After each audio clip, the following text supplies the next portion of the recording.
Hello everyone. In this video, I will show you how to check the expert advisor performance on MET4 based on past data.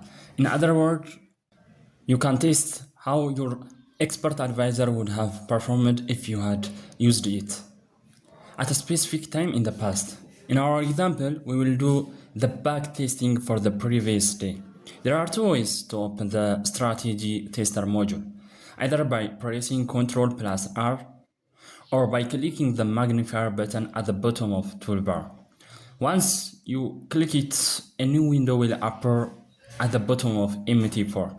First, you need to choose which expert advisor you want to test. After this, you will need to select the financial instrument on which you want to test your expert advisor. The instrument can be selected in the symbol tab. Let us choose the EURUSD. In the module tab, you can decide how accurate the test should be. In our example, we choose the every tick option, which is the most accurate. Next, you need to decide the time frame for the back testing. In our example, this will include 2 days from 25th to the 27th of the March. You can also enable the visual mode.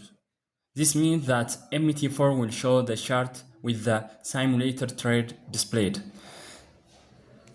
The speed of visual mode can be adjusted using the slider.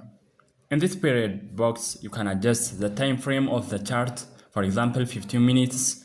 On the right hand side, you can change or adjust the expert setting and the chart property based on your preference. Once everything is ready, click the Start button to begin the back testing simulation.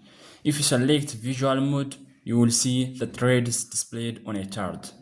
In the Results tab, you can see the trades that would have been opened by the expert advisor during a specific time period. The Graph tab shows a visual view of your account balance progress. Next, the Report tab shows the detailed information and the statistics about the performance of your expert advisor. Finally, you can use the Journal tab to see all the action and activities that MET4 has recorded. If this video helped you, don't forget to like the video and subscribe for more simple and useful tutorials.